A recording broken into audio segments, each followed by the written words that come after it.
ॐ सर्ववेदान्तसिद्धान्त गोचरं तमगोचरं गोविन्दं परमानन्दं सद्गुरुं प्रणतोऽस्म्यहम्।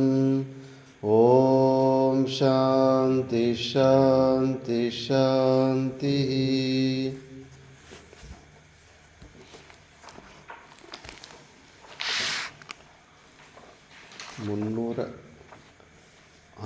ಒಂದರಿಂದ 311.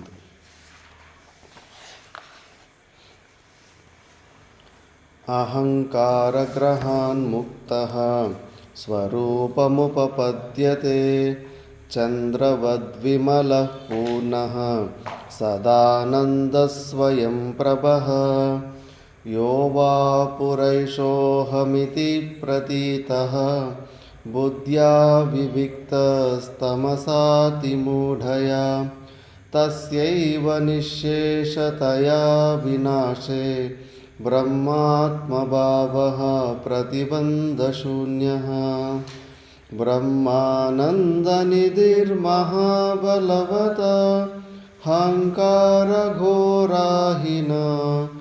ಸಂವೇಷ್ಟ್ಯಾತ್ಮನಿ ರಕ್ಷ್ಯತೆ ಗುಣಮಯೈಃ ಚಂಡೈಸ್ತ್ರಿಭಿರ್ಮಸ್ತಕೈಃ ವಿಜ್ಞಾನಾಖ್ಯಮಹಾಸಿನಾದ್ಯುತಿಮತಾ ವಿಚ್ಛಿದ್ಯ ಶೀರ್ಷತ್ರಯಂ ನಿರ್ಮೂಲ್ಯಾಹಿಮಿಮಂ ನಿಧಿಂ ಸುಖಕರಂ ಧೀರೋನುಭೋಕ್ತುಂ ಕ್ಷಮಃ.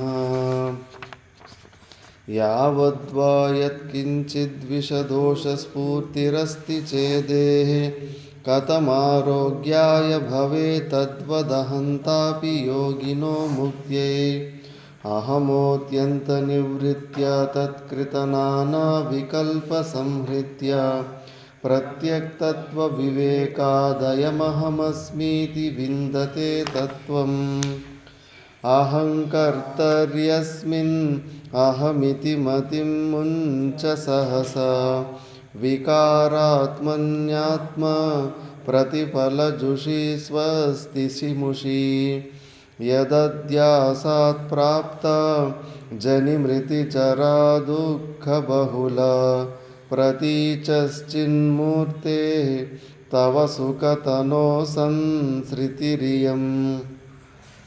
ಸದೈಕರೂಪಸ್ಯ ಚಿದಾತ್ಮನೋ ವಿಭೋಃ ಆನಂದಮೂರ್ತೆರಣವದ್ಯಕೀರ್ತೆಃ ನೈವಾನ್ಯತಾ ಕ್ವಾಪ್ಯವಿಕಾರಿಣಸ್ತೆ ವಿನಾಹಮಧ್ಯಾಸಮಮೋಷ್ಯ ಸಂಸೃತಿಃ. ತಸ್ಮಾದಹಂಕಾರಮಿಮಂ ಸ್ವಶತ್ರುಂ ಭೋಕ್ತುರ್ಗಲೆ ಕಂಠಕವತ್ ಪ್ರತೀತಂ ವಿಚ್ಛೇದ್ಯ ವಿಜ್ಞಾನಮಹಾಸಿನಾ ಸ್ಫುಟಂ ಭುಂಕ್ಷ್ವಾತ್ಮಸಾಮ್ರಾಜ್ಯಸುಖಂ ಯಥೇಷ್ಟಂ. ತತೋಹಮಾದೇರ್ವಿನಿವರ್ತ್ಯ ವೃತ್ತಿಂ ಸಂತ್ಯಕ್ತರಾಗಃ ಪರಮಾರ್ಥಲಾಭಾತ್ ತೂಷ್ಣೀಂ ಸಮಾಸ್ವಾತ್ಮಸುಖಾನುಭೂತ್ಯ ಪೂರ್ಣಾತ್ಮನಾ ಬ್ರಹ್ಮಣಿ ನಿರ್ವಿಕಲ್ಪಃ. ಸಮೂಲಕೃತೋಪಿ ಮಹಾನಹಂ ಪುನಃ ವ್ಯುಲ್ಲೇಖಿತಸ್ಯಾದ್ಯದಿ ಚೇತಸಾಕ್ಷಣಂ ಸಂಜೀವ್ಯ ವಿಕ್ಷೇಪಶತಂ ಕರೋತಿ ನಭಸ್ವತಾ ಪ್ರಾವೃಷಿವಾರಿದೋ ಯಥಾ. ಇದು ಕೂಡ ಆಗಿತ್ತಲ್ಲ. ನಿಗೃಹ್ಯ ಶತ್ರೋರಹಮೋವಕಾಶಃ ಕ್ವಚಿನ್ನ ದೇಯೋ ವಿಷಯಾನುಚಿಂತಯ ಸ ಏವ ಸಂಜೀವನಹೇತುರಸ್ಯ ప్రక్షీణజంబీరతరోరివాంబుః. ఇప్పటి వరకు మనం విచారణ చేసుకున్నాం. వివేక చూడామణిలో శిష్యుడు అడిగిన 7 ప్రశ్నలు. కోనామ బంధః, కథమేష ఆగతః, కథం ప్రతిష్టాస్య, కథం విమోక్షః, కోసావనాత్మ, పరమః క ఆత్మ, తయోర్వివేక ఏతదుచ్యతామని కథమేతదుచ్యతామని 7 ప్రశ్నలు అడిగిండే స్టార్టింగ్లో. బంధనం అంటే ఏంటి, కోనామ బంధ, కథమేషాగత, ఎక్కడి నుంచి వచ్చింది ఈ బంధం అని అవన్నీ విచారణ చేసుకొని వచ్చాను. ఎక్కడి నుంచి వచ్చింది నారాయణ చైతన్య బంధనం? ఈ 3 ప్రకారాల దేహాలని, మనము కాని దేహాలని నేను అని అనుకోవడం వల్ల, అజ్ఞానం వల్ల బంధనం వచ్చింది.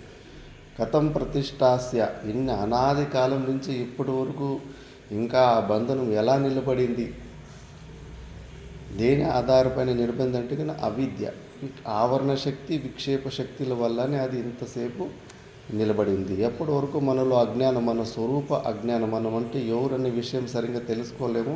అప్పటి వరకు ఈ బంధనం ఈ శరీరాలతోటి అలాగే ఉంటుంది. నేను ఈ శరీరం అనే భావనలోనే ఉంటాను. మళ్ళీ కోసావనాత్మ, అనాత్మ అంటే ఏమి,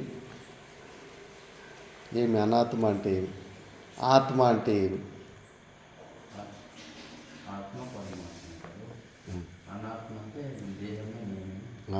ఆత్మ పరమాత్మకు మించు, పరమాత్మను వదిలేసి మిగతాది ఏదైతే ఉందో సర్వం అనాత్మనే. మిగతాదంతా మన స్వరూపం కన్నా భిన్నంగా ఏదైతే ఉందో ఈ శరీరాలు, మన మనసు, బుద్ధి ఇవన్నీ కూడా అనాత్మనే. తయోర్వివేక కథమేతదుచ్యతాం, ఈ రెండిటి వివేకం ఎలా చేయాలనే ప్రశ్న కూడా మనం విచారణ చేశాం. ఎలా చేశాము వివేకం? భీములో ఉన్న రాళ్ళని తీసి పక్కన పెట్టినట్టుగా ఈ శరీర అనాత్మని మనం ఎట్లా వేరు చేసుకున్నాం? చాకులు తీసుకొని కత్తిరించుకున్నామా? మరి ఎట్లా చేసుకున్నామా వివేకం? శోధనం వివేకము ద్వారా. బయట అయితే బియ్యంలో ఉన్న రాళ్ళు బయట క్రియలు చేసి రాళ్ళను సపరేటు, బియ్యంని సపరేట్ చేసి వేరుగా చూసుకోవాలి. కానీ ఈ శరీరాన్ని మనం అట్లా ముక్కలు చేసి అనాత్మని పక్కన పెట్టి, ఆత్మని పక్కన పెట్టి చూసుకోలేము. కాబట్టి ఇక్కడ వివేకము ద్వారానే, బుర్రతోనే ఎలా వివేకం చేశామంటే, తత్వమసి అనే ఒక మహావాక్యంలో త్వం పదార్థాన్ని శోధనం చేశాం. ఈ శరీరాలతో కలిపి నేను అని ఏమనుకుంటా ఉంటామో ఈ అనుకోవడంలో పొరపాటు ఉంది. అందులో ఈ శరీరంలో మిక్స్లో ఉన్నది, ఇందులో ఆత్మ పోషణ ఏమి, అనాత్మ పోషణ ఏమి అని చెప్పేసి పంచకోశ వివేకాలు చేసుకున్నాం. అన్నమయ కోశము మనదా, మన ఆత్మస్వరూపమా అని. అన్నమయ కోశము ఎందుకు మన ఆత్మస్వరూపం కాదు? ఎందుకు ఈ శరీరం మన ఆత్మ కాదు? ఏమి ಯುಕ್ತಿ? ಏನಪ್ಪ ಮಂಗಲ ಚೈತನ್ಯ, ಈ ಅನ್ನಮಯ ಕೋಶ ಯಾಕೆ ನಮ್ಮ ಆತ್ಮ ಅಲ್ಲ?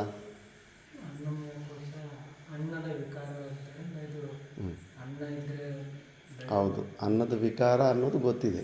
ಅನ್ನದ ವಿಕಾರ ಆದ ಮಾತ್ರಕ್ಕೆ ಇದು ನಮ್ಮದು, ನಮ್ಮ ಆತ್ಮ ಅಲ್ಲ ಅಂತ ಹೆಂಗೆ ಹೇಳ್ತೀವಿ? ಯಾವ ಯುಕ್ತಿಯಿಂದ? ನಮ್ಮ ಆತ್ಮ ಹೆಂಗಿರಬೇಕು? ಆತ್ಮ ಆದರೆ ಏನಿರಬೇಕು ಇದರಲ್ಲಿ?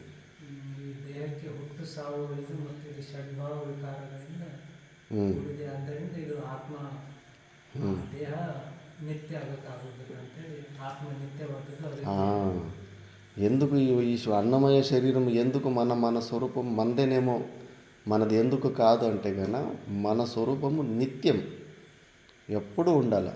3 కాలాలలో ఎప్పటికీ ఉండాలి. ఈ శరీరం ఉంటుందా? చూస్తూ ఉండగానే ఎంతమంది శరీరాన్ని వదిలిపెట్టి వెళ్ళిపోయారు. ఇక్కడే వదిలిపెట్టాలి. ఇది కిరాయి ఇల్లు అంతే. ఇది ఒకవేళ మన ఆత్మ స్వరూపమే అయ్యి ఉంటే కనుక ఆత్మతో పాటు ఈ శరీరం కూడా నిత్యంగా ఉండాలి కదా, ఎప్పుడు ఉండాల్సి ఉంది కదా. ఒక్కొక్క జనంకి ఒక్కొక్కటి ఎందుకు వస్తుంది పోతుంది. మళ్ళీ షడ్భావ వికార, ఆత్మలో షడ్భావ వికారాలు లేవు, ఇందులో షడ్భావ వికారాలు ఉన్నాయి. పుట్టుకు సాగు ఉంది కాబట్టి గమనం ఉంది. ఈ శరీరానికి ఇది పాంచభౌతికమైన అనాత్మ జడ పదార్థం ఇది. కాబట్టి ఇది మన ఆత్మస్వరూపం కాదు. మళ్ళీ ప్రాణమయ కోశం ఎందుకు మన ఆత్మ కాదు? ఎందుకు? మన ప్రాణం ఉంటే ఉంటాం, ప్రాణం లేకపోతే చచ్చిపోతాం కదా. అది మన ఆత్మనేమో, మన ఆత్మస్వరూపమా కాదా ప్రాణం? ఎందుకు కాదు? ಯಾಕಪ್ಪ ಪ್ರಾಣಮಯ ಕೋಶ ನಮ್ಮ ಆತ್ಮಸ್ವರೂಪ ಯಾಕಲ್ಲ?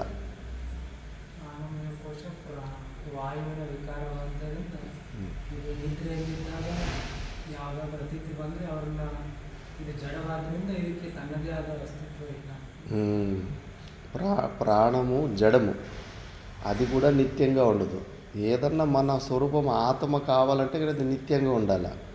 ప్రాణాన్ని కప్పలు 6 నెలల నుంచి 8 నెలలు ఆపేస్తాయి. ప్రాణం అని దేనికి పేరు అంటే కన్నా ఉచ్ఛ్వాస నిశ్వాస, కాస్త పిడికిడంత గాలి ముక్కులో నుంచి లోపలిపై బయటకు వస్తూ ఉంటుంది కదా, దాని పేరే ప్రాణం. అది వాయువు ఒక వికారం ఉంటుంది. మన ఆత్మలో ఏ వికారం వద్దు, అది మార్పులు చెందదు. క్రియలు ఉంటాయి ప్రాణంలో, లోపలికి పోవడం బయటికి రావడం, మళ్ళీ ఈ జన్మ నుంచి ఇంకో జన్మకు సుప్త రూపంలో పోవడం.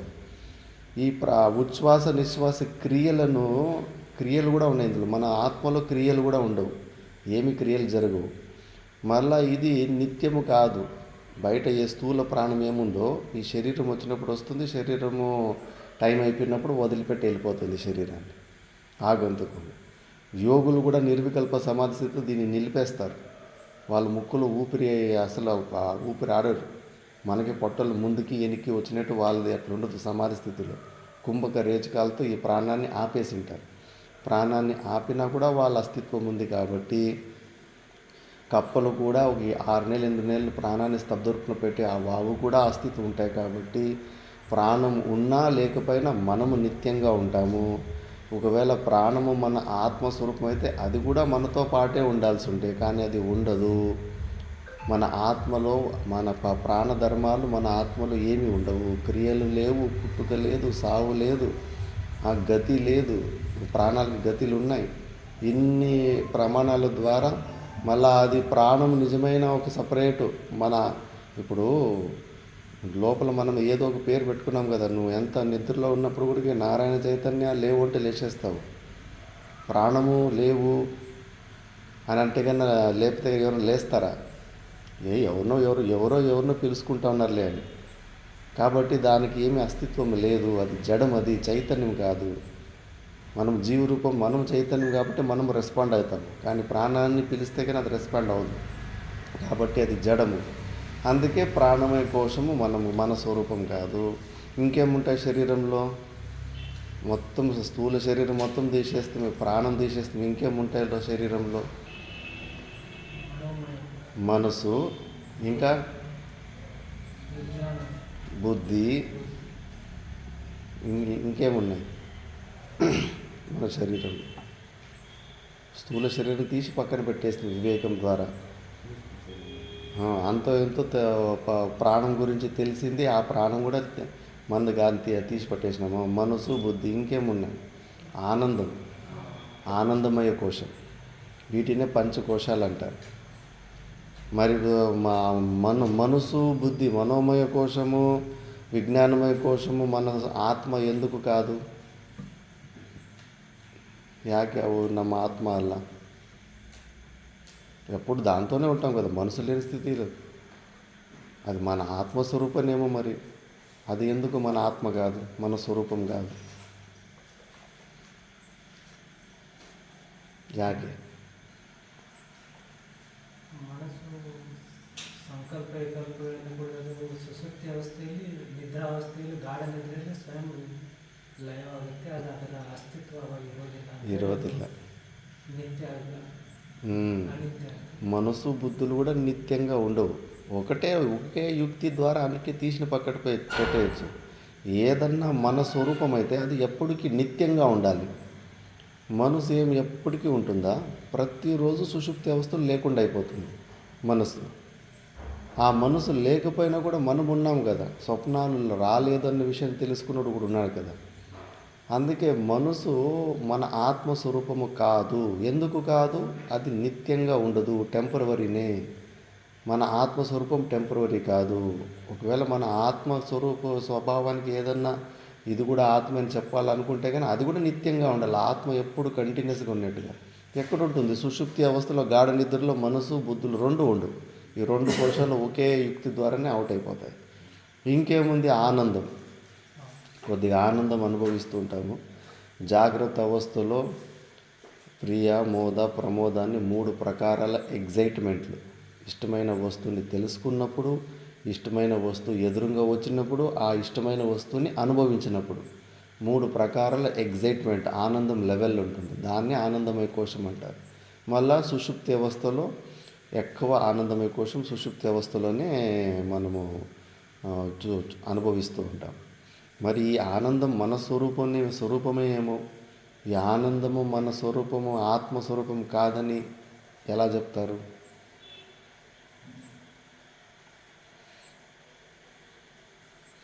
ಯಾಕಪ್ಪ ಆನಂದಮಯ ಕೋಶ ನಮ್ಮ ಆತ್ಮ ಯಾಕಲ್ಲ?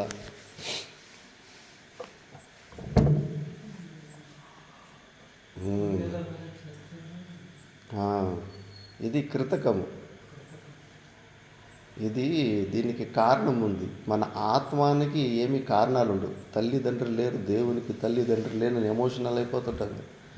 ఎందుకంటే దేవుడు నిత్యమైన వస్తువు కాబట్టి ఆయనకు తల్లిదండ్రులు కారణం లేదు.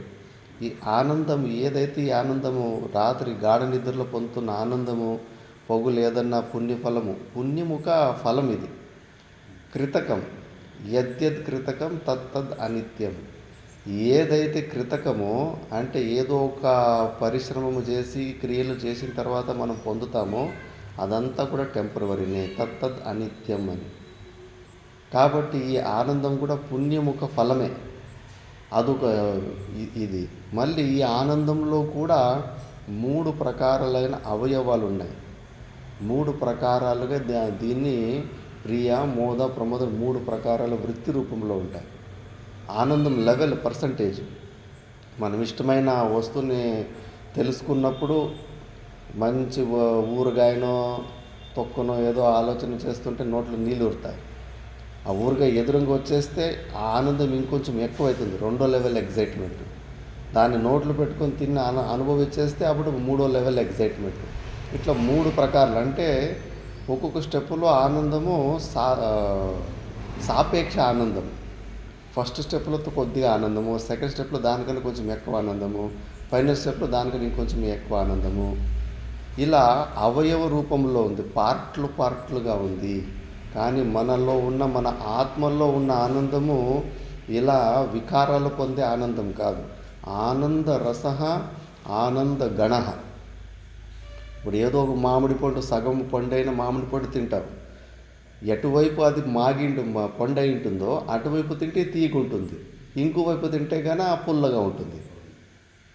అంటే అది తీపిదనం అనేది అన్ని వైపులా లేదు, ఒకవైపు ఉంది ఒకవైపు లేదు. కానీ మన ఆత్మలో అట్లా ఏదో ఒక సమయంలో కొద్దిగా ఆనందం ఉంటుంది, ఇంకో సమయంలో ఎక్కువ ఆనందం ఉంటుంది, ఒక పక్క తక్కువ ఆనందం ఇంకో పక్క ఎక్కువ ఆనందం లేదు.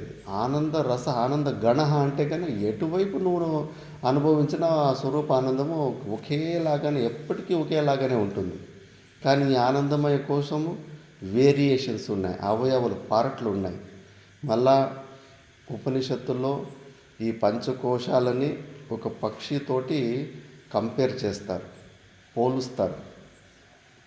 పక్షి అంటే కన్నా సావయవమైన వస్తువుని. పక్షికి తల, రెక్కలు, కాలు, పొట్ట ఇవన్నీ ఉంటాయి. అంటే ఇవన్నీ పార్ట్లు ఉంటాయి. ఆ పక్షితోటి పంచకోశాలను కూడా ఆనందమయ కోశాన్ని కూడా పోల్చేస్తే తస్య పుచ్చం ప్రతిష్ట అని. ఈ ఆనందమయ కోశానికి కూడా అతీతంగా ఉన్నదే బ్రహ్మ అని, బ్రహ్మపుచ్చం ప్రతిష్ట అని. అంటే ఆనందమయ కోశాన్ని కూడా ఒక అవయవాలు పార్ట్లు ఉన్న పక్షితోటి పోల్చాడు కాబట్టి ఆనందమయ కోశం కూడా సావయవము. అవయవాలు పార్ట్లుగా ఉన్నదే ఒక స్థితి. 3 పార్ట్లు ఉన్నాయి. ప్రియ, మోద, ప్రమోదాన్ని 3 రకాలుగా ఆనందం వ్యక్తమవుతూ ఉంటుంది. ఇది కూడా కృతకము. మన ఆత్మ, ఏమైతే ఆత్మానుభూతి అంటున్నాం కదా, అది కృతకం కాదు. అయ్యో మేము కూడా ఇప్పుడు ఆత్మానుభూతిని పొందడానికి కష్టపడుతున్నాం కదా, పనులు చేస్తున్నాం కదా, మానసిక క్రియలు చేస్తున్నాం కదా, ఈ క్రియలు చేసిన తర్వాత మాకు ఆత్మానుభూతి వస్తుంది కదా. మరి ఆత్మానుభూతి పరమాత్ముడు కూడా కృతకమే కదా, చేస్తేనే దొరికేవాడు కదా. మరి ఆ ఆనందం కూడా ఇట్లా అనిత్యమైపోతుందంటే లేదు. మనలో ఉన్న ఆనందము కృతకము కాదు. ఆల్రెడీ మనం ఆనందాన్ని పొంది ఉన్నాం. లేనట్టుగా మనకు ఈ అజ్ఞానం చెప్తా ఉంది. మనము చేసే పరిశ్రమలు అవి ఇవి జ్ఞానాన్ని, పరమాత్మాన్ని పొందడానికి కాదు, మనలో ఉన్న అజ్ఞానాన్ని తొలగించడానికి అంతే. మనం చేస్తున్న మానసిక క్రియలు, పనులు మనం చేసే పరిశ్రమానికి ఫలము అజ్ఞాన నివారణం అంతే. ఆత్మజ్ఞాన ఉత్పన్నం కాదు, ఉత్పత్తి కాదు. స్టార్టింగ్లోనే విచారం వచ్చిండే, కర్మల ద్వారా మనము ఆత్మని పొందలేము అని. ఎందుకు పొందలేమంటే కర్మల ద్వారా 4 ప్రకారాల పనులే జరుగుతాయి: ఉత్పాద్య, ఆప్య, సంస్కార్య, వికార్య అని. ఏదైనా పని చేస్తే అంటే లేని వస్తువుని ఉత్పత్తి చేసుకోవచ్చు. ఫస్ట్ మట్టి ఉంటుంది, కుండ లేకుండా ఉంటుంది. కుండ లేదు కాబట్టి లేని వస్తువుని దాన్ని ఉత్పన్నం చేసుకోవచ్చు. అట్లా పోనీ ఆత్మను అట్లా ఉత్పత్తి చేసుకోవచ్చు అంటే కానీ ఆత్మ ఆల్రెడీ ఉంది. ఆల్రెడీ ఉన్నదాన్ని, సర్వవ్యాపకంగా ఉన్నదాన్ని అందుకే మళ్ళీ దానికి ఆత్మకు అభావం ఉంటే కుండకు అభావం ఉండే, కుండ లేనితనం ఉండే. కుండకు లేనితనం ఉంది, ప్రాగ్ అభావం ఉంది కాబట్టి దాన్ని ఉత్పత్తి చేయొచ్చు. పరమాత్మనికి అభావమే లేదు. మనలో ఉన్న పరమాత్మనికి, ఆత్మకు అది లేనితనమే లేదు. దేనికైనా లేనితనం ఉంటే దాన్ని ఉత్పత్తి చేసుకోవచ్చు. అది నిత్యమైన వస్తువు కాబట్టి ఈ ఉత్పాద్య రూపమైన కర్మములో మనము పరమాత్మని పొందలేము. పోనీ ఆప్య, స్వర్గంలాగా. స్వర్గం మనకి ఇప్పుడు దొరకలేదు. పైనున్న లోకాలు కూడా మన దగ్గర లేవు ఇప్పుడు. కాశీ కానీ బద్రీనాథ్ కానీ అవి కూడా మనం దాన్ని పొందలేదు. ఒకవేళ నేను కాశీని పొందాలి, బద్రీనాథ్కి పొందాలంటే కన్నా ఆప్య, నువ్వు క్రియలు చేసుకోవచ్చు, కర్మల ద్వారా వెళ్ళొచ్చు. ఏం కర్మలు చేస్తావు? బస్ టికెట్ ఇక్కడి నుంచి ఆదోనికోను, అక్కడి నుంచి ట్రైన్ టికెట్ తీసుకొని కాశీకి పో. ఈ క్రియ టికెట్ కొన్ని కాళ్ళ ద్వారా నడుచుకునే క్రియ ద్వారా ఆ ట్రైన్లో కూర్చొని ఆ క్రియలు కొన్ని ఎక్సర్సైజ్లు పనులు చేస్తే కన్నా నువ్వు నీ గమ్యాన్ని దాన్ని పొందొచ్చు. మరి ఆకాశాన్ని పొందాలన్నప్పుడు ఖాళీ జాగాని ఏం క్రియలు చేయాలి? ఖాళీ జాగాన్ని పొందడానికి ఎక్సర్సైజ్ బస్కీలు కొట్టాలనా? ఫ్లైట్ టికెట్ తీసుకోవాలనా? ఆల్రెడీ పొందే ఉన్నాము. ఇప్పుడంతా మనకంతా చుట్టూ ఖాళీ జాగా ఉంది. ఈ ఖాళీ జాగాన్ని పొందడానికి ఏమైనా క్రియలు చేయాలి. మరి పరమాత్ముడు ఈ ఆకాశానికన్నా సర్వవ్యాపకుడు, ప్రతి అణువులో ఉన్నాడు.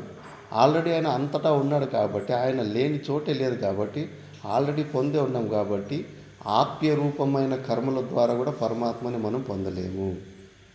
ఏదన్నా మన దగ్గరికి లేని వస్తువుని పొందడానికి క్రియలు చేసుకోవచ్చు. ఆల్రెడీ ఉన్న వస్తువుని, ఆకాశాన్ని పొందడానికి ట్రైన్కి కాశీకి పోవాలి, ఖాళీ జాగాన్ని పొందడానికి కాశీకి పోవాలి. ఇక్కడే ఉంది, ఆల్రెడీ దాన్ని పొందే ఉన్నాము. మరి ఉత్పాద్య, ఆప్య, మళ్ళా వికార్య లేదు. పరమాత్ముడు లోపల ఉండొచ్చు కానీ పరమాత్మని మీద మలినము, బియ్యం గింజని దాని మీద ఉన్న ఒడ్లు పట్టు ఎట్లా కప్పి పడేసిందో అట్లా ఈ అజ్ఞాన ఆవరణ శక్తులు, విక్షేప శక్తులు కప్పి పెట్టేసాయి నిజంగానే. అందుకే క్రియలు చేయాల. ఇప్పుడు వడ్లు ముందు పెట్టేసి తత్వమసి, బియ్యం కుల్జా సింసిమ్ అంటే ఆ పొట్టు బయటకు వచ్చేస్తుందా? నీ జ్ఞానం మాటలు చెప్తే కన్నా పొట్టు వేరు బియ్యం వేరు అయిపోతుందా? ఆడ పని చేయాల. ఏం పని చేస్తాము? ఇప్పుడంటే రైస్ మిల్లులు ఉన్నాయి. ముందు ఏం చేసేవారు? ఆ పొట్టును తీయడానికి దంచేవాళ్ళు. మూసల ప్రహారం, రోకలిని మూసలం అంటారు. మూసల ప్రహారైనా నక్కబిద్దలైనా గోరులతోటి ఒలచచ్చు. కొన్ని యజ్ఞాలకి గోరులతోటే ఒలిచి నైవేద్యం పెడతారు. లేదంటే కన్నా రాకలు తీసుకొని మూసల ప్రహారైనా పని చేయాలి, క్రియలు చేయాల్సి వచ్చింది కదా. అప్పుడు అది కర్మల ద్వారా పైనున్న పొట్టుపై లోపలున్న బియ్యం దొరికేది. కొన్ని అట్లా ఆత్మను కూడా అట్లా పైన ఈ అజ్ఞాన ఆవరణని రాకలు తీసుకుని దొంచుదామంటే కన్నా బియ్యం గింజనైతే పొట్టు ద్వారా నువ్వు కప్పి వేసేయచ్చు. ఈ ఆకాశాన్ని ఏ టార్ఫల్ తీసుకొని కప్పుతావు? ఎంత పెద్ద టార్ఫల్ ఉంది ఈ ప్రపంచంలో. ఈ ఆకాశాన్ని, ప్రపంచాన్ని కప్పేలాంటి టార్ఫల్ ఉందా? ఈ ప్రపంచం కన్నా సర్వవ్యాపకమైన పరమాత్మని కప్పి వేసేలాంటి ఏదన్నా పదార్థం ఉందా? లేని అసలు ఆయన అసంగుడు, ఆయనని మూసివేసేయడం అనేది అసలు జరగదు. ఈ భూత ప్రేతాలు ఎట్లా గోడలు గీడలు ఉంటే గోడలు లోపల నుంచి బయట నుంచి కూడా ఎట్లా పోవడం రావడం వచ్చేస్తూ ఉంటుంది. దేవతలు కానీ అనిమగరిమాది సిద్ధులు ఉన్నోళ్ళు, అనిమగరిమాది సిద్ధులు ఉన్నోళ్ళు మనం నీళ్ళలో ఈదుకుంటూ ఎట్లా పోతామో కింద భూమిలో కూడా వాళ్ళు ఇట్లా డై వేసి భూమిలో ఈదుకుంటూ వెళ్ళిపోతారు. అనిమగరిమాది సిద్ధులు, ఆ సిద్ధులు ఉన్న వాళ్ళే అట్లా వెళ్ళిపోతారు. ఇంకా సర్వవ్యాపకుడైన పరమాత్ముడు అంతటా ఉంటాడు. ఆయనను ఏదన్నా వస్తువు కప్పివేయడానికి అవుతుందా? అసంగుడు, ఆయన ముట్టుకోలేవు. పంచభూతాలకు అంత యోగ్యత ఎక్కడుంది? పంచభూతాలలో ఒకటైన ఆకాశము ఖాళీ జాగా, దాన్ని స్పేస్ అంటారు. ఆ స్పేస్ని మిగతా 4 పంచభూతాలు ఏమి పీకలేకపోతున్నాయి. ఏమన్నా చేయగలవా ఆకాశాన్ని? ఎక్కడన్నా బంధించగలవా ఖాళీ జాగాన్ని? కత్తులు తీసుకొని నరకచ్చునా? నీళ్ళతోటి తడపచ్చునా ఖాళీ జాగా? ఏమి చేయలేము. ఆ పంచభూతాలను మిగతా 4 భూతాలు ఒక పంచభూతాన్ని ఏమి చేయలేకపోతున్నాం. దానికన్నా సూక్ష్మంగా ఉన్న పరమాత్మని మనము దేది కప్పడానికి అలాంటి వస్తువు లేనేలేదు. కాబట్టి వికారి రూపమైన కర్మల ద్వారా కూడా మనము పరమాత్మని పొందలేము. పోనీ సంస్కారము, ఇప్పుడు ఎన్నో అశుద్ధి అయిపోతూ ఉంటాయి. మన సనాతన ధర్మంలో నీళ్లు తీసుకొని ఎలాంటి అశుద్ధి అయినా కూడా అపవిత్రోపవిత్రో వా సర్వావస్థాం గతోపి వా యస్మరేత్ పుండరీకాక్షం సాబాహ్యాభ్యాంతర శుచి అని నీళ్లు చిలకరించుకుంటే కానీ శుద్ధి అయిపోతాం. భోజనం చేసేది ముందు కూడా అంతే, 3 సార్లు తిప్పేసి భోజనం మీద చిలకరించుకొని శుద్ధీకరణం చేసుకుంటాం. అట్లేమన్నా ఆత్మ కూడా అపవిత్రం అయిపోయింది, ఈ ఆత్మ ఈ శరీరంతోటి సంబంధం పెట్టుకొని అందుకే దాన్ని పవిత్రం చేసుకోవాలని ఏమన్నా నీళ్ళు చిలకరించి పవిత్రం చేసుకునేకి అవుతుందంటే కానీ ఛాన్సే లేదు. నిత్య శుద్ధుడు, మన ఆత్మస్వరూపము నిత్య శుద్ధుడు. అందులో గుణాలే లేవు. దాన్ని ఎవరు తాకలేరు, దాన్ని ఎవరు గలీజు చేయలేరు, మలినం చేయలేరు. ఆకాశాన్ని మీరు గొప్ప మలినం చేసి చూపించండి ఖాళీ జాగాని. ఇంకా గాలినైనా కొద్దిగా మలినం చేయొచ్చు, ఏదన్నా చెడ్డు గాలిని అవి ఇవి వదిలిపెట్టేసి. కానీ ఖాళీ జాగాన్ని ఎట్లా గలీజ్ చేయనీకైతుంది? చేతికి దొరకదు, ఏమీ లేదు. అలాంటి వస్తువుని ఎవరు ఏం చేయనీకైతుంది? మరి అలాంటి మన ఆత్మను అశుద్ధి ఎట్లా పట్టుకుంటాయి? ఊరికే మనం ఈ శరీరంతో తాదాత్మ్యం పెట్టుకొని నేను దుర్మార్గుని, నేను దుష్టుని, నేను మూర్ఖుని అని అనవసరంగా అనుకుంటాం. కానీ మన స్వరూపంలో అసలు ఇవి ఏమి మలినతలు లేనే లేవు. కాబట్టి ఈ కర్మల ద్వారా మనము పొందలేము. అంటే కృతకం ఏదన్నా కానీ ఇప్పుడు మనకి ఆనందమయ కోశంలో కొంతమందికి జాగ్రత్త అవస్థలో మనం ప్రపంచంలో చూస్తున్నాం. పేదవాడి కన్నా కొద్దిగా డబ్బులు ఉన్నవాడు కొద్దిగా సుఖపడుతున్నాడు, లేదా కొద్దిగా కొన్ని విషయాలు. చాలా కష్టాలు కొంతమందికి ఉన్నాయి, తక్కువ కష్టాలు కొంతమందికి ఉంటాయి. ఆనందం విషయంలో మనకు డిఫరెన్స్లు కనిపిస్తూ ఉంటాయి కదా. ఈ ఊర్లో 50 ఎకరాలకు ఉండవానికి కొంత ఆనందము 2 ఎకరాలు ఉండవానికి లేదు కదా. అంటే పుణ్యముఖ ఫలము వాళ్ళకి ఈ జన్మలో అట్లా ఆస్తులు సంపత్తులు వచ్చి ఉంటాయి. పుణ్యముఖ ఫలమే కదా. జాగ్రత్త అవస్థలు ఏదైతే ఆనందం దొరుకుతూ ఉందో పుణ్యముఖ ఫలమే. కర్మలు చేసుకున్న కర్మముఖ ఫలం. అందుకే ఈ ఆనందము కూడా ఏది ఆనందమయ కోశం అనుభవిస్తున్నామో పుణ్యస్యాంత పుణ్యముఖ ఫలమే. కాబట్టి ఇది కూడా కర్మల ద్వారానే ఉత్పన్నమైనది. కాబట్టి ఇది మన ఆత్మ కాదు. మన ఆత్మ కర్మల ద్వారా ఉత్పన్నం కాదు. ఈ ఆనందమయ కోశము కర్మల ద్వారా ఉత్పన్నమైంది కాబట్టి ఇది మన ఆత్మస్వరూపము కాదు. ఇట్లా మనము పంచకోశ ఈ శరీరాలతోటి మిక్సప్గా నేను అని అనుకుంటాం కదా. దాన్ని ఒక్కొక్కటి తీసిన తర్వాత ఇంకేమి లోపల ఇంకేమి మిగల్లే. మనకు తెలిసింది ఇంకేముంది? ఇంకా శిష్యుడు అరుస్తాడు, అయ్యో గురుగారు నా లోపలే పరమాత్మని చూపిస్తానని చెప్తే ఒక్కొక్కటే యుక్తుల ద్వారా ఇది కాదు అని అన్నీ తీసి పక్కన పడేస్తుంది. ఇంకేం మిగిలింది లోపల? ఇంకా పరమాత్మ నేను ఎప్పుడు దర్శనం చేసుకుంటే బాగా విచారణ చేశారు, నువ్వు బాగా ఏకాగ్రత పెట్టి బాగా విచారణ చేసావు, అన్నీ ఖాళీ అయిపోయినాయి, శూన్యం ఉంది అంటున్నావు. ఖాళీ అయిపోయినాయి అన్న విషయం ఎవరికి తెలుస్తాను? సాక్షి రూపంలో నువ్వైతే ఉన్నావు కదా. అన్నింటినీ ఖాళీ ఇది కాదు అని అన్ని తిరస్కారం చేసి నువ్వైతే సాక్షి రూపంలో ఉన్నావు. అదే నువ్వు చూడు, అదే నీ స్వరూపము, అదే నీ ఆత్మస్వరూపము. అదే స్థూల సూక్ష్మ కారణ శరీర వ్యతిరిక్త అవస్థాత్రయ సాక్షీ సన్ పంచకోశ విలక్షణ సచ్చిదానంద స్వరూప యహ తిష్టతి స ఆత్మ. ఇది భగవంతుని డెఫినేషన్. ప్రపంచంలో ఎవరికి ఈ పరమాత్మని గురించి డెఫినేషన్ గురించి ఎవరి దగ్గర క్లారిటీ లేదు. ఒక్కొక్క మతానికి ఒక్కొక్క ప్రకారమైన భగవంతుడు. ఇంకా మిగతా లక్షణాలు ఏ వస్తువు లక్షణాలైనా ప్రపంచంలో ఎక్కడిపైనా అందరూ ఒప్పుకుంటున్నారు. గాడిద ఇట్లుంటుంది తప్ప గాడిద లక్షణాలు ఇట్లుంటాయంటే అవును ఒప్పుకుంటున్నారు. పరమాత్మను గురించి చెప్పంటే కానీ ఎవడికి తెలియదు. మన సనాతన ధర్మంలో శాస్త్రం మాత్రమే ఉంది. స్థూల సూక్ష్మ కారణ 3 శరీరాలకి అతిరిక్తంగా ఉండి జాగ్రత్త అవస్థ, స్వప్నావస్థ, సుషుప్త అవస్థ 3 అవస్థల్లో సాక్షి రూపంలో నిత్యంగా ఉండి పంచకోశాలకు అతీతంగా ఉండి సత్తు చిత్తు ఆనంద రూపంలో ఏదైతే ఉందో అదే పరమాత్మ, అదే ఆత్మ. ఇదే మన నిజమైన ఆధార్ కార్డులో ఉండాల్సిన పేరు, అడ్రస్సు. స్థూల సూక్ష్మ కారణ శరీర వ్యతిరిక్త అవస్థాత్రయ సాక్షి సన్ పంచకోశ విలక్షణ సచ్చిదానంద స్వరూప యహ తిష్టతి స ఆత్మ. దీన్నే మనం తెలుసుకోవాల్సి ఉండేది. ఇప్పుడు కాకపోయినా ఎప్పటికైనా ఇది మన స్వరూపము కరెక్ట్గా తెలుసుకొని అందులో మనం నిలబడిన రోజు, ఈ శరీరంతోటి సంబంధం పెంచుకున్న రోజు కేల్కతం దుకాన్ బంద్ అయిపోతుంది. ఇట్లా పదార్థ వివేచనం చేసుకున్నాం. శిష్యుడు అడిగిన ప్రశ్న ఆత్మ అనాత్మ తయోర్వివేక కథమేతదుచితం. ఈ ఆత్మ మళ్ళీ అనాత్మల వివేకం ఎట్లా చేసుకోవాలని అడిగిన ప్రశ్నకు అంత పొడవుగా పంచకోశ వివేచనాలు.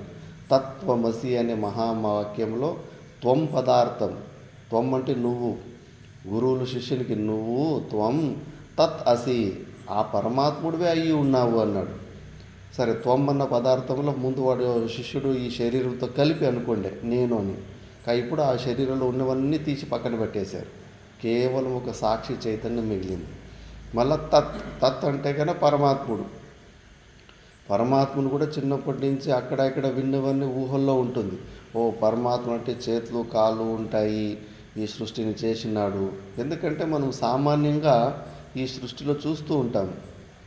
ఏదన్నా ఒక వస్తువుని ఎవరైనా ఉత్పత్తి చేసినాడంటే గన దాని వెనకాల ఒక మనిషే ఉంటాడు. మనం మనుషులం కాబట్టి. ఒక కుండలు కనిపిస్తున్నాయంటే ఈ కుండని తయారు చేసినప్పుడు ఎవడో ఒకడు ఉంటాడు. మన మనుషులు కాబట్టి దేవుడు కూడా మనలాగే మనుషులాగానే ఉంటాడని అది కామన్గా భావన ఉంటుంది. ఎవరికి తెలుసు? బర్రెలని వాటినిపై అడగాలి మనం. మీకు భగవంతుడు ఎట్లా కనిపిస్తుంటే వాళ్ళకి బర్రెలాగానే కనిపించచ్చు. మనం మనుషులు కాబట్టి మనకు భగవంతుడు మనుషుల్లాగానే ఉంటాడని మనం ఊహించుకుంటాం. బర్రెలు అవి వాటిలాగానే ఊహించుకుంటూ ఉంటాయి. కాబట్టి ఇలా ఎన్నో ప్రకారాల గెస్సింగ్లే ఉంటాయి. మనకు క్లారిటీ తెలియదు పరమాత్ముడు అంటే ఎట్లుంటాడని. అన్నీ ఊహించుకోవడాలు, విన్న మాటలు నమ్మి కొద్దిగా అలాగే నమ్మి ముందుకు వెళ్తూ ఉంటాం. తాతో చెప్పింటాడు బ్రహ్మ, విష్ణు, మహేశ్వరుడు, ఆది పరాశక్తి, ఇవన్నీ కథలు విని ఉంటాము. అవన్నీ కథలు విని అవన్నీ బుర్రలో ఫుల్గా పరమాత్ముడు అంటే అట్లా ఇట్లా అని. అందులో కూడా ఒక్కొక్కరికి ఒక్కొక్క పరమాత్ముడు. వైష్ణవులకి విష్ణువునే పరమాత్ముడు. శివుడు అంటే తీసి పక్కన పెట్టేస్తాడు. ఎక్కడో ఒకవేళ కాటాచారానికి శివలింగం పెట్టినా ఏదో మూలకు పెట్టేస్తారు. లెక్క లేకుండా చిన్న చిన్న దేవతలు సైడ్లో పెట్టేసినట్టు అట్లా పెట్టేస్తూ ఉంటారు. ఇంకా వీరశైవుల్లో కూడా కొంచెం శివుడు తప్పితే మిగతా వాళ్ళంతా చిన్న చిన్న దేవతలే అని. కేవలం శివుడే దేవుడు, మిగతా వాళ్ళు ఎవరు కాదని వాళ్ళు. ఇంకా దేవి ఉపాసకులు వీళ్ళంతా బ్రహ్మ విష్ణు మహేశ్వరుడు చిన్నపిల్లలు, వీళ్ళు పుట్టించిన తల్లి ఆది పరాశక్తి అని వాళ్ళు. ఇందులో మళ్ళీ భేదాలు, సగుణ సాకార రూపాలు ఉంటే కన్నా భేదబుద్ధి ఉంటుంది అది. ఇట్లా మనం ఎన్నో ప్రకారాలుగా ఊహలలో కల్పనల ద్వారా పరమాత్ముడు అంటే ఒక కాన్సెప్ట్ ఉంది. సరే, మరి మనము ఊహించుకున్న ప్రకారంగానే శాస్త్రం కూడా తెలుసు. వాడు ఊహించుకున్న దానికి భిన్నంగా అది కాదురా అని డైరెక్ట్గా చెప్తే కానీ వాళ్ళ నా దగ్గరకు రాడు అని. ఆ కథ చెప్పింటే కదా, పిల్లగాడు బల్లిని తినకపోయినా మింగినానని నమ్మినందుకు మిగతా డాక్టర్లు ఎంత చెప్పినా కూడా లేదరా నాయనా నీ పొట్టలో బల్లి లేదరా అంటే కన్నా అసలు ఆ డాక్టర్ మీద శ్రద్ధ కూడా రాలేవానికి. కానీ ఒక బుద్ధిపోతున్న డాక్టరు సరేలే పొట్టలో బల్లి లేదని తెలుసు, కానీ పిల్లగాడైతే బల్లి ఉందని గట్టిగా నమ్మినాడు. వాడు నమ్మిన దాన్ని మనము నమ్మితే కానీ వాడికి మన మీద నమ్మకం వస్తుంది. ఫస్ట్ వాని శ్రద్ధని, వాని నమ్మకాన్ని మనం గెలవాలి. అందుకే ఫస్ట్ అవునరా పొట్ట ముట్టి చూసి అవునరా నీ పొట్టలో బల్లి ఉందిరా, సరేలే నువ్వు చింత చేయకు, నీ ఆ బల్లిని బయటికి తెప్పించేస్తని చెప్పేసి బేదులు మాత్రిస్తాడు.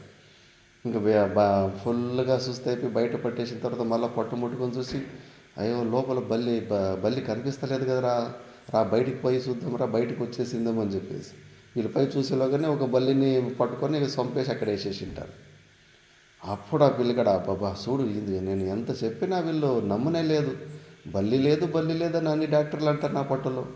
నా పొట్టలో బల్లి ఉందని నాకు తెలుసు. చూడు ఈ డాక్టర్ చాలా మంచి డాక్టర్. నా పొట్టలో బల్లి ఉందని ఈయన నమ్మింటూ చూడు ఇప్పుడు బల్లి బయటకు వచ్చింది అని. ఆ ట్రిక్కు అట్లా ట్రిక్కు అప్లై చేయాల్సి వస్తుంటుంది. ఇప్పుడు భగవంతుని సగుణ సాకారు చేతులు కాళ్ళతోటి ఊహించుకొని భగవంతుడు అని అభ్యాసం చేసుకొని వచ్చిన వ్యక్తుల దగ్గరికి పోయిడ్చి ఒక్కసారిగా అసలు భగవంతునికి ఆకారం లేదు రూపం లేదు అని ఒక్కసారి చెప్తే కన్నా అసలు నీతోటి ఫ్రెండ్షిప్ చేయడమే నిన్ను వదిలిపెట్టేసి దూరం వెళ్ళిపోతాడు. నువ్వు వద్దు, నీ మాటలు వద్దు, నీ ఉపదేశం వద్దు అని చెప్పేసి. అందుకే శాస్త్రానికి కూడా తెలుసు ఈ రహస్యం. అధికార భేదం చూసేసి సడన్గా ఈ సత్యాన్ని డైరెక్ట్గా ఎదకు గుద్దినట్టుగా చెప్పదు. సరే నాయన నువ్వు భగవంతుడు ఇట్లా ఇట్లా అని అనుమాన ప్రమాణాల ద్వారా నువ్వు ఏదేదో ఊహించుకొని ఒక కాన్సెప్ట్ అనుకుంటున్నావు కదా, మేము కూడా నీకు అనుకూలంగానే చెప్తాను. శాస్త్రం కూడా అవునప్ప భగవంతుడు సగుణ సాకార రూపమైన భగవంతుడు ఈ సృష్టికి కర్త, ఈ సృష్టికి పాలనకర్త, ఈ సృష్టికి ప్రళయకర్త అని. ఇప్పుడు తాడు అక్కడ పడి ఉంది, అది పాములాగా ఎవరికో కనిపిస్తూ ఉంది. భార్యాభర్తలు ఉంటారు, మొదలే భర్త మాట మీద భార్యకు నమ్మకం ఉండదు, భార్య మాట మీద భర్తకు నమ్మకం ఉండదు. బాగా గొడవలు చేసుకుంటాం, ఒకరి మీద ఒక శ్రద్ధ ఉండదు. భర్త అంటాడు అది పాము కాదు తాడే అంటాడు. అస్సలు నీ భర్త మాట అసలే నమ్మదు. నీ మాట నమ్మి నా జీవితమే నాశనం అయిపోయింది. ఇప్పుడు నీ మాట నమ్మి ముందుకు పోతే ఆ పాము నన్ను కరిచేస్తుంది. అది తాడు కాదు పాము నామే అంటుంది. మరి నమ్మకం లేనప్పుడు అసలు ఎవరు ఎంత చెప్పినా కూడా మనము వినమది. ఇప్పుడు సరే అని ఆ పాము అని భావించుకు అవునవును పాము ఉంది, పని చేద్దాము, పొడవుటి కట్టు తీసుకొని దాన్ని సంపనీకి పోదామని పొడవుటి కట్టు తీసుకొని దాన్ని కదిలించి చూపించాలి. అప్పుడు ప్రాక్టికల్గా చూసిన తర్వాత అప్పుడు వాళ్ళు నమ్ముతారు. కాబట్టి ఇక్కడ కూడా అదే తత్వం శాస్త్రం చెప్తుంది. సరే నీ ఊహలకు అనుకూలంగానే అలాగే అనుకుందాం కాసేపు, సృష్టికర్తగా నువ్వు ఊహించుకో అని చెప్పేసి ఫస్ట్ శ్రద్ధ వచ్చే వరకు మళ్ళీ ఏ ఉపనిషత్తులో సగుణ సాకార రూపాల గురించి చెబుతుందో అదే ఉపనిషత్తులను మళ్ళీ చెప్పేస్తుంది. భగవంతునికి నాతస్య ప్రతిమ అస్తి, ఆయనకు ఏ ప్రతిమలు లేవు. అరూపుడు అయిన రూపరహితుడు భగవంతుడు, అశనాపిపాసరహితుడు. పరమాత్మలో కర్తృత్వము భోక్తృత్వం కూడా ఉండదు. మనమేమో సృష్టికి కర్త పరమాత్ముడే అని ఆరోపణ చేస్తున్నాము. భగవద్గీతలో చాలా స్పష్టంగా చెప్తాడు, నేను అన్ని భూతాలలో ఉన్నాను, ప్రపంచంలో ఉన్న అన్ని వస్తువులలో నేను ఉన్నాను, కానీ ఆ వస్తువులు నాలో లేవన్నాడు. ఎట్లా ఇది? నేను అన్ని వస్తువులలో నాకన్నా భిన్నంగా ఏ ఒక వస్తువు కూడా లేదు, కానీ ఆ వస్తువులు నాలో లేవు అని. అంతటా నేనే ఉన్నానంటాడు, కానీ అవి నాలో లేవు అంటాడు. ఎట్లా కుదురుతుంది?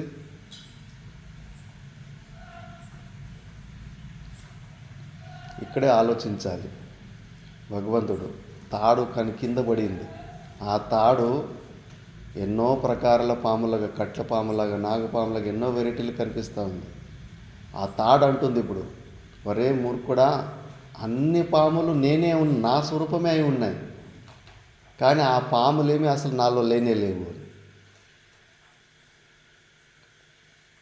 ఉంటాయా ఆ పాములన్నీ తాడులో ఉంటాయా? లేనే లేవు. దీంతోనే మనకు తెలుస్తుంది ఈ కనిపించే ప్రపంచం ఏది వాస్తవం. ఇది కూడా ఆ తాడు మీద పాములు కనిపించేలాగా మిథ్యా స్వరూపము. ఈ ప్రపంచము మిథ్య అన్నది భగవద్గీతలో పరమాత్ముడు చాలా స్పష్టంగా చెప్పేశాడు. పోనీ ఆ పాముకు ఇప్పుడు కారణము, పాముని పుట్టించినోడు ఎవడు అని ఎట్లా చెప్పాలి? అక్కడ పాము కనిపిస్తుంది, తాడు పాములా కనిపిస్తుంది, మనకైతే ప్రతీతి కనిపిస్తూ ఉంది. ఆ పాముకు జనకుడు ఎవడు, పుట్టించినోడు ఎవడు, కారణం ఎవరు అని చెప్పాలి? ఎవరు? భ్రాంతినే. ఊరికే అవుతుంది. అక్కడే ఎందుకు, ఒక చోటే ఎందుకు పాములా కనిపిస్తుంది, అన్ని చోట్ల ఎందుకు పాములా కనిపిస్తలేదు? ఏమి కారణం పాము కనిపించడానికి? ಏನಪ್ಪ ಹಾವು ಹಗ್ಗ ಬಿದ್ದಿದೆ ಕೆಳಗಡೆ, ಹಾವು ಕಾಣಿಸ್ತಾ ಇದೆ. ಹಾವು ಥರ ಕಾಣಿಸೋದಕ್ಕೆ ಕಾರಣ ಏನು? ಯಾರು ಅದನ್ನು ಹುಟ್ಟಿಸಿದ್ರು?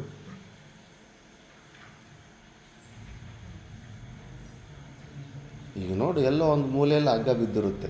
మన ఆశ్రమంలో ఊహించుకుందాం. ఆ మెట్ల పక్కన ఒక తాడు పడి ఉంటుంది. అదే అక్కడ పాములాగా కనిపిస్తూ ఉంటుంది. మళ్ళీ మిగతా జాగాలో ఎక్కడ పాములాగా కనిపించదు. అక్కడే పాములాగా కనిపించడానికి కారణం ఎవరు? పగ్గము కారణము. ఆ పాముకు తండ్రి ఎవరు? పగ్గమే. ఎందుకంటే పగ్గముకు తాడుకు ఇట్లా వంకర టింకర్లు ఎన్నో కంపారిజన్లు ఉంటాయి. తులన ఉంటుంది కలరు ఇట్లా వంకర టింకర్గా ఉండడానికి. ఆ పాముకు కారణము, పామును పుట్టించినోడు ఎవరు? పగ్గమే చెప్పాలి మనం. కానీ వాస్తవంగా పై పడిసి మళ్ళీ తాడును బయటిసి, హే తాడు, నువ్వు ఎందుకు ఈ పామును పుట్టించావు? నీ వల్ల నాకు హార్ట్ అటాక్ వచ్చి 10 లక్షల హాస్పిటల్ ఖర్చు అయింది. నువ్వెంత దుష్టుడు నువ్వు. ఇలా పాములు పుట్టించి నా జీవితంతో ఎందుకు ఆడుకున్నావు అని పై అడిగితే కన్నా పాము ఏం సమాధానం చెప్తుంది? ఒకవేళ మాటలు వస్తే, మూర్ఖుడా పో, నేనెక్కడ పుట్టించాను? నేను అసలు పుట్టించే తత్వం లేదు. నాలో కర్తృత్వం లేదు, భోక్తృత్వం లేదు. నా పాడికి నేను సైలెంట్గా పడి ఉన్నాను. నాలో ఏమి అసలు చైతన్యమే, కదలికలే లేవు. నీకు నువ్వు లేనివన్నీ ఊహించుకొని నువ్వు తిప్పులు పడి నా మీద వస్తావా అని. ఈ సృష్టి కూడా అంతే.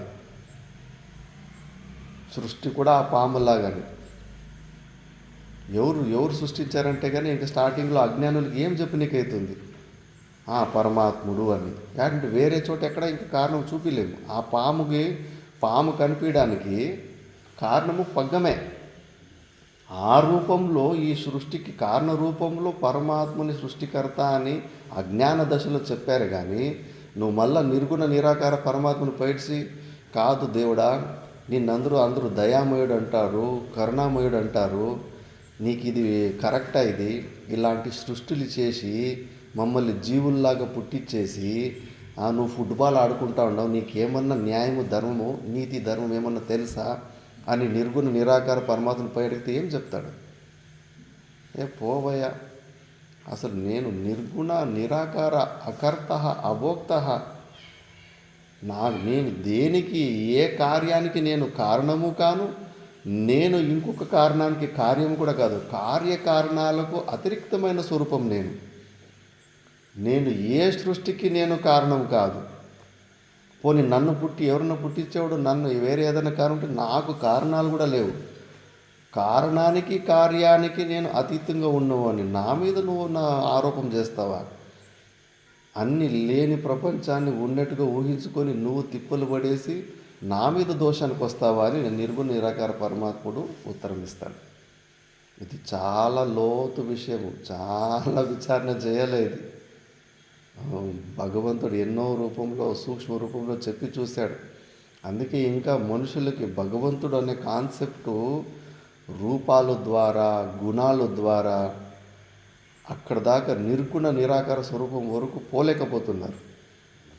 పరమాత్మని పొందడం అంటే ఏంటి అని క్లారిటీ లేదు. ఏమో ఎదురుగా పరమాత్మ ఉన్న లోకానికి పోవడము, పరమాత్మని పక్కలో నిలబడ్డమో, లేదా పరమాత్మని కౌగిలించుకోవడమో. ఏది పరమాత్మని పొందడం అంటే ఏంటి? అవన్నీ కృష్ణ అవతారంలో, రామావతారంలో వీళ్ళందరూ చూడలేదా? రాక్షసులు కూడా దర్శించుకున్నారు. పరమాత్మని దర్శించుకునేదే మోక్షమైతే కానీ మరి వాళ్ళందరూ ముక్తులైపోయారు. మరి అది కాదు నిజమైన పరమాత్మని పొందడము. మన స్వభావము నిర్గుణ నిరాకార స్వరూపమైన స్వభావము.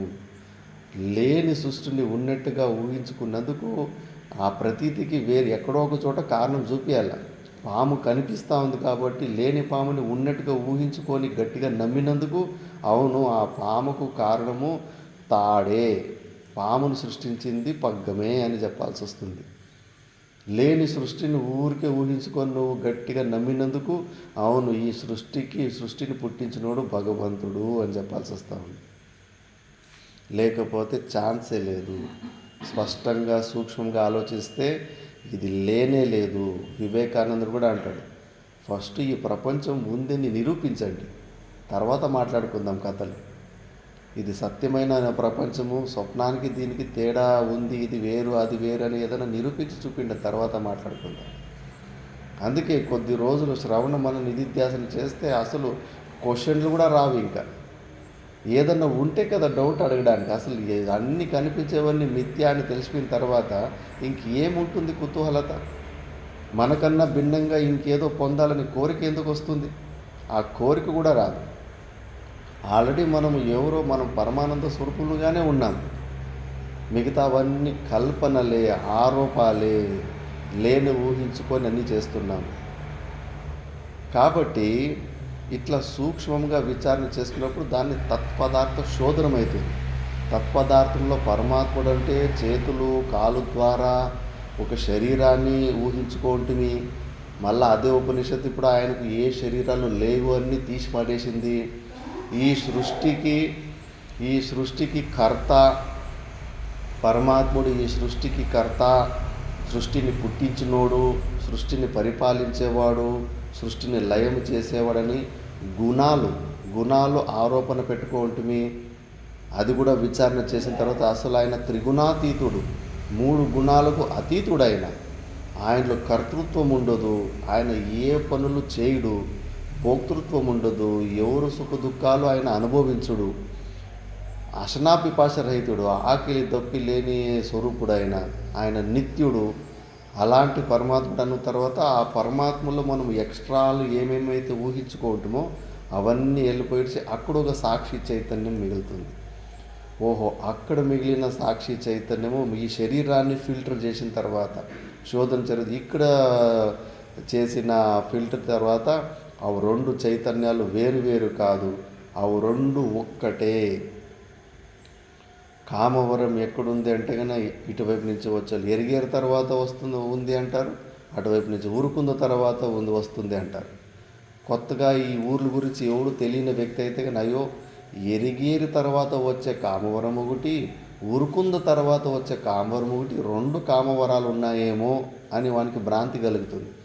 కానీ ఈ సత్యం తెలిసిన వానికి వాళ్ళిద్దరూ ఒకే కామవరం గురించి మాట్లాడుకుంటున్నారు, వాక్యాల్లో 2 లాగా కనిపిస్తున్నాయంటే అది ఉన్నది ఒకటే అని. అలాగ అక్కడ పరమాత్మలో ఫిల్టర్ చేసిన తర్వాత మిగిలిన చైతన్యము, ఈ శరీరంలో ఫిల్టర్ చేసిన చైతన్యము ఒక్కటే. అది మనమే అయి ఉన్నాము, అది సాక్షి స్వరూపము, భావస్వరూపము, అది మనమే అయినామని ఇట్లా ఆత్మ అనాత్మ వివేకము చేసుకున్నాం ఎన్నో శ్లోకాల ద్వారా, యుక్తుల ద్వారా. దాని ద్వారా జీవ బ్రహ్మ ఐక్యం కోసము మళ్ళీ కొన్ని ఆత్మస్వరూప లక్షణాలు నిధిధ్యాసనం కోసం విచారణ చేసుకున్నాము. ఇప్పుడు ఈ వాసనాక్షయ మనోనాశ ఇంత తెలుసుకున్న తర్వాత కూడా ఇంకా ఈ మనసు ఈ ప్రపంచం గురించి ఆలోచించడము, కొన్ని విషయాల గురించి ఆలోచిస్తూ ఉంటుంది. ఎందుకు అలా ఆలోచిస్తూ ఉంటుంది? మనకి ఇష్టం లేకపోయినా అలవాటు అయిపోయింది దానికి. అనాది కాలం నుంచి కొన్ని విషయాల గురించి ఆలోచన చేసి అనుభవించి ఆ అలవాటు విపరీతమైపోయింది కాబట్టి వస్తూ ఉంటాయి. మరి వాసనలు ఘోరంగా ఉంటాయి, పెద్ద యుద్ధమే జరుగుతుంది. పాత అలవాటులను మార్చుకోవడం అంటే చాలా మా గురుగారు చెప్పారు, 40 సంవత్సరాలు వాళ్ళు బ్రహ్మచారిగా వచ్చినప్పటి నుంచి కొంతమందిని చూశారు. మనిషి పుట్టినప్పుడు ఎలాంటి స్వభావంగా ఉంటాడు అంటే రజోగుణంగా ఉంటాడు, కొంతమంది తమోగుణిగా ఉంటాడు, రజోగుణిగా క్రోధం తెచ్చుకోవడం, అట్లా హెచ్చు తక్కువ 40 సంవత్సరాలు ఈ శ్రవణమని నిధిధ్యాసనాలు చేసిన తర్వాత కూడా ఆ ముసలితనంలో కూడా హెచ్చు తక్కువ స్వభావం అలాగే ఉందండి. చాలామంది ఎవరో 100కి 1-2 ఈ మార్గంలోకి వచ్చి వాళ్ళ స్వభావాలు మార్చుకున్నారు. అంటే ముందు బాగా కోపిష్ఠులుగా ఉన్నవాళ్ళు సడన్గా వాళ్ళు శాంతంగా అయిపోయిండేది. అట్లా మార్పులు చాలా తక్కువ మందిలోనే వస్తాయంట. స్వభావాల్ని మార్చుకోవడం అన్నది పెద్ద సాహసమే, ఎదురీత కొట్టినట్లే. అది కూడా ఎవరు మహానుభావులు గురువులకి వాళ్ళకి సరెండర్ అయ్యి ఇలాంటి శ్రవణమన నిధిధ్యాస ఆలంబనాలు కొద్ది గట్టిగా తీసుకొని ఫస్ట్ నేను కరెక్ట్ కాదు అని ఎవడన్నా అనుకుంటే వాడు మారాలని అనుకుంటాడు. నేను చాలా మంచోని, నేను కరెక్టు అని అనుకున్నవాడు ఎప్పటికీ మారడు. ఫస్ట్ వాడు తప్పు, నేను ఇంకా కరెక్ట్ కాదు, నాలో మిస్టేక్స్ ఉన్నాయి, దుఃఖాన్ని అనుభవిస్తున్నాను, దుఃఖాన్ని దెబ్బలు తిని దుఃఖాన్ని అనుభవించి కూడా నేను కరెక్ట్ అని అనుకుంటే ఎట్లా? నువ్వు కరెక్ట్ అని అనుకుంటే నువ్వు ఆనందంగా ఉండాలి, పరమానంద స్థితిలో ఉండాలి. పరమానంద స్థితిలో ఉన్నప్పుడు మాత్రమే ఇప్పుడు నేను కరెక్ట్ అనుకోవాలి. ఎప్పుడు మనము దుఃఖాలు అనుభవిస్తూ ఉంటామో అప్పటి వరకు మనం కరెక్ట్ కానే కాదు. మనం కరెక్ట్ కానప్పుడు మనం రిపేరీలు చేసుకోవాలి, మారవాలి. అలా ఎవరన్నా ప్రయత్నం చేసుకుంటే కొద్దిగా స్వభావాలు మారే అవకాశం ఉంటాయి. కానీ లేకపోతే ఎక్కడ పుట్టినప్పుడు ఎలాంటి స్వభావంతో ఉంటాడో సచ్చే వరకు హెచ్చు తక్కువ రజోగుణిగా అలాగే ఉండిపోతాడు. పెద్ద చేంజ్ అది. చాలా చాలా ప్రయత్నం చేయాలి మన పాత అలవాట్లు, వాసనలు అవన్నీ మార్చుకోవాలంటే. అందుకే ఇక్కడ చెప్పేది జ్ఞాతే అపి వస్తువుని తెలుసుకున్న తర్వాత కూడా మళ్ళీ మళ్ళీ కింద పడిపోతుంటామని. జీవన్ముక్తి అవస్థ వస్తుంది. జ్ఞాన భూమికాలు 7 ఉంటాయి.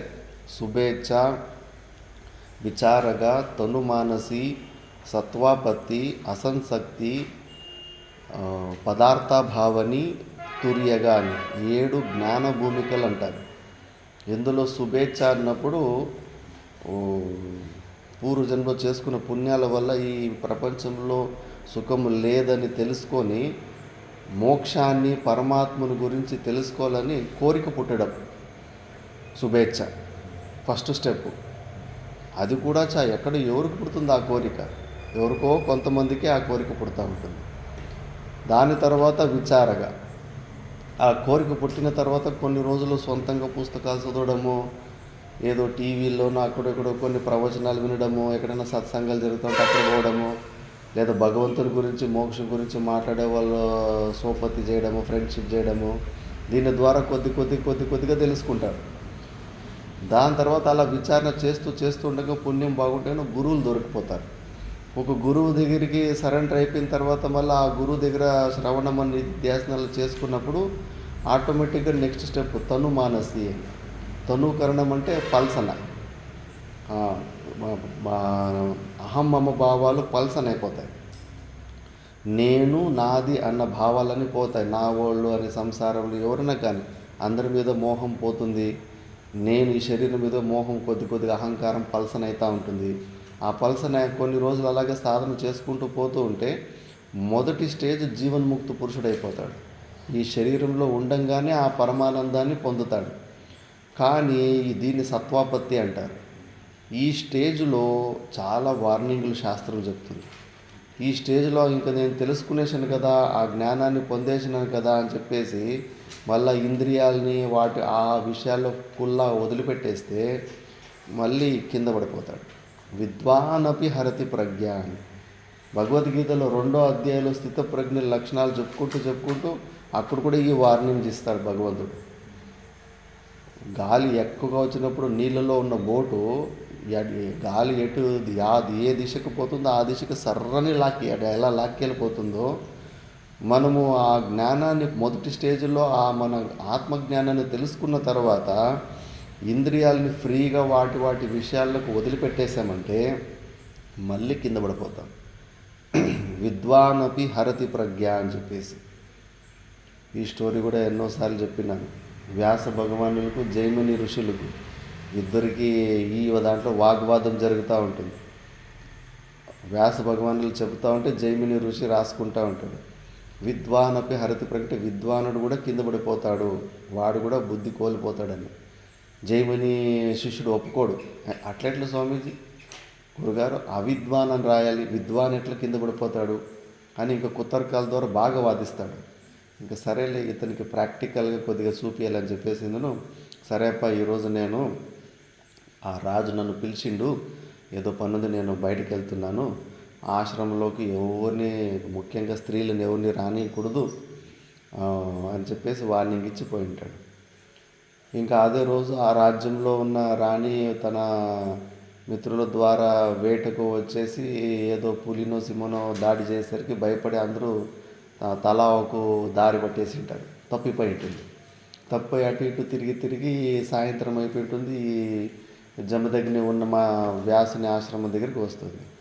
వచ్చేసి, గురుగారు నేను ఇట్లా తప్పిపోయాను, జంతువు వేటకు వచ్చేసి ఈరోజు రాత్రికి ఇక్కడ పడుకొని రేపు ఉదయం లేచి వెళ్ళిపోతానని. లేదు ఆడవాళ్ళకి ఇక్కడ ప్రవేశం లేదు, మా గురుగారు నిషేధించారని. ఇంకా ఏడ్చుకుంటూ, అయ్యో గురుగారు, మీలాంటి వాళ్ళే దయ చూపించకుండా పోతే నన్ను ఆ జంతువులు అవి తినేస్తాయి, ఇంక రాత్రికి నా ప్రాణం కోల్పోతుంది, అట్లా అనేసరికి సరేలే ఆ ఎదురుగా గుడిసె ఉంది కదా, ఆ గుడిసెలోకి వేసుకొని బాగా తలుపు పెట్టుకో, నేను మాట్లాడినా నువ్వు మాట్లాడకు, నేను తలుపు కొట్టినా కూడా నువ్వు తీయకు అని ఈయనే చెప్పింటాడు కండిషన్. చాలా సుందరంగా ఉంటుంది. అంత చెప్పినోడు ఆ సుందరానికి లోన్ అయిపోయి ఇంద్రియ నిగ్రహం చేసుకోలేక పోయి పిలుస్తాడు, ఆమె పలుకుదు. ఎందుకంటే ఈయనే చెప్పేటది కండిషన్. తలుపు కొడతాడు, తీయమంటాడు, అసలు పలుకదు. ఇంకో గుడిస మీదకి ఎక్కి పైన కప్పు తీసేసి లోపలికి దుంకుతాడు. లోపలికి దుంకు చూస్తే అక్కడ వ్యాస భగవానుడు ఉంటాడు. వ్యాస భగవానుడే ఆ రాజకుమారి వేషంలో వచ్చింటాడు. అప్పుడు చెంపకి చల్లని ఒకటి పీకుతాడు. ఏమంటివి? విద్వానపి హరతి ప్రజ్ఞ అంటే కుదరదు అంటివి కదా, మరి ఇప్పుడు ఏమంటావు? అప్పుడు ఒప్పుకుంటాడు, అవును నిజమే, అన్నీ తెలిసి నేను జ్ఞానం ఉన్న బ్రహ్మజ్ఞానం ఉన్న నేనే ఇంద్రియాలకి వశమైపోతుంది కదా అని చెప్పేసి. అందుకే ఈ స్టేజ్లో ఆ పరమాత్మ గురించి తెలుసుకునేసాను కదా అని చెప్పేసి ఇష్టమైన ఆచారాలు కుల్లా మొత్తము ఇంద్రియాలని వాటి విషయాలు వదిలిపెట్టేస్తే మళ్ళీ మొత్తం కిందకు వచ్చి పతనానికి కారణమవుతుంది. కాబట్టి ఈ సత్వాపత్తి స్టేజ్లో ఉన్నప్పుడు చాలా జాగ్రత్తగా ఉండాలి అని చెప్పేసి. అందుకే ఇప్పుడు నెక్స్ట్ శ్లోకంలో తత్ర యాస్యాం సంసార హేతు ఇది అస్య అర్థం ఆహా దేహాత్మన ఇది అని. దేహాత్మన సంస్థితియేవ కామి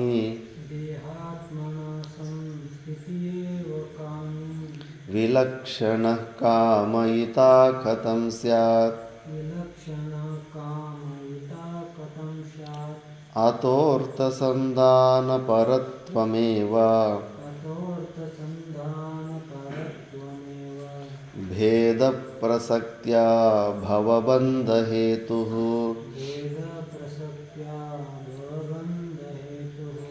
దేహాత్మనా సంస్థిత ఏవ కామి విలక్షణః కామయితా కథం స్యాత్ అథోర్థసంధాన పరత్వమేవ భేద ప్రసక్త్యా భవబంధహేతుః.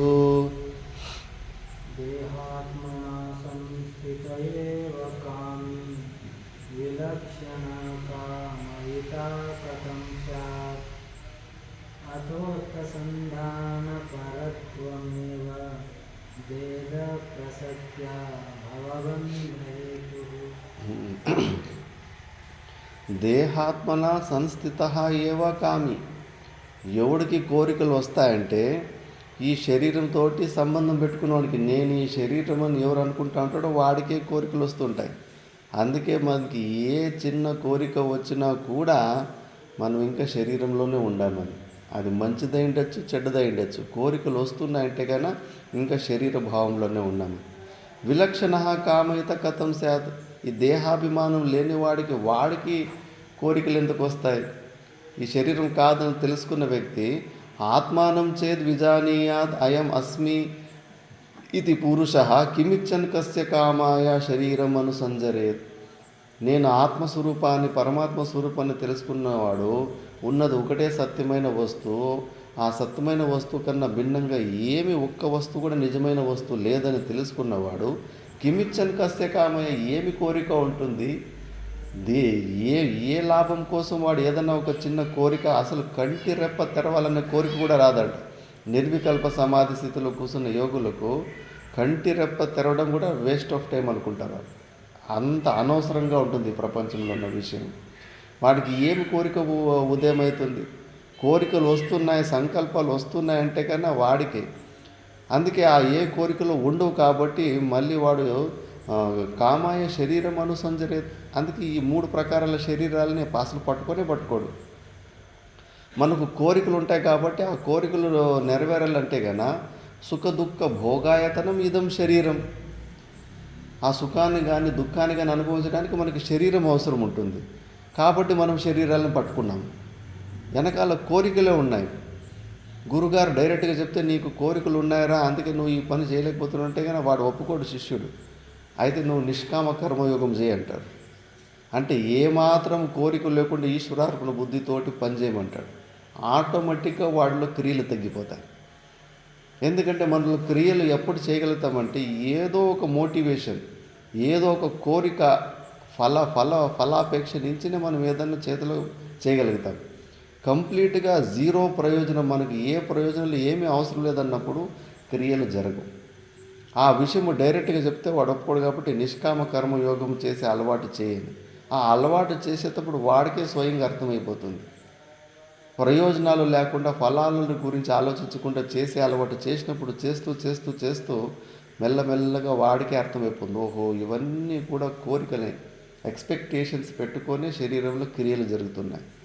ఎక్స్పెక్టేషన్స్ లేనప్పుడు అసలు ఒక చిన్న క్రియ కూడా శరీరంలో ఏ క్రియ కూడా జరగదు అని సంపూర్ణంగా అవి కోరికలకి మూలము ఈ శరీర భావము కంపల్సరీ అందుకే ఉంది కాబట్టి సంపూర్ణంగా అప్పుడు ఆ కోరిక లేని స్థితికి వెళ్ళిపోతాడు, అకామహతుడైపోతాడు. నిష్కామ కర్మయోగం చేస్తూ చేస్తూ అకామహతుడైపోతాడు. అప్పుడు నిశ్చలంగా ఒక చోట కూర్చోగలుగుతాడు. అందుకే ఈ కోరిక లేనివాడు ఇంకోసారి పునర్జన్మ ఉండదు.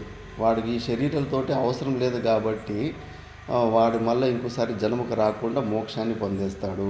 అతః అర్థసంధాన పరత్వమేవ భేద ప్రసక్త్యా భవబంధ హేతు. అంటే ఏదన్నా విషయాల గురించి నువ్వు కోరికలు పెట్టుకోవడమే అన్ని అనర్థాలకి కారణమవుతా ఉంది. కష్టపడి శ్రవణ మన నిధిధ్యాసనాలు చేసుకొని ఈ శరీరాలకి అతిరిక్తంగా నువ్వు పరమాత్మ స్వరూపుడు అని తెలుసుకున్న తర్వాత ఇంకా తెలుసుకునేసాను కదా, ఇంకేంలే, బుద్ధి ద్వారా ఉంది కదా, ఖాళీ సమయం ఉంది కదా అని చెప్పి ఊరికే బుద్ధి మనసుల ద్వారా అవి ఇవి ఆలోచన చేసుకుంటూ ఉంటే మళ్ళా కిందకి లాక్కొచ్చి పడేస్తాయి. అందుకే ఆ విషయాల గురించి నువ్వు అసలు ఆలోచించకు. విషయాలని విషంలాగా దూరము, చాలా అతి దూరాత్ తెజాతి దూరాత్, చాలా దూరం నుంచి దాన్ని వదిలిపెట్టేసి ఈ విషయాలని అవి చంపేస్తాయి. చిన్న ఒక్క కోరిక ఉంటే చాలు, టక్కని మళ్ళీ ఇటు వచ్చేస్తుంది. చిన్న చిన్న కోరికలు ఉంటే కూడా మళ్ళీ ఒక జన్మ తీసుకొని రావాల్సి వస్తూ ఉంటుంది. ఎంతోమంది చిన్న మిస్టేక్ల వల్ల మళ్ళీ ఇంకో జన్మ వచ్చేసి గర్భంలో జ్ఞానం పొందుతారు. చాలామంది వక్రుడు కానీ చిన్న చిన్న మిస్టేక్ల వల్ల మళ్ళీ జన్మలు వచ్చేసినాయి. అందుకే నువ్వు ఆ కోరికల గురించి కొద్దిగా ఆలోచించు. ఆ విషయాల గురించి ఆలోచించడము వదిలిపెట్టేసిడి. అప్పుడు నువ్వు చంపిన అహంకారం వల్ల చిగురించకుండా అలాగే ఉంటుందని చెప్పారు. మిగతాది మనం నెక్స్ట్ క్లాస్లో చూద్దాం. ఓం పూర్ణమద పూర్ణమిదం పూర్ణాత్ పూర్ణముదచ్యతే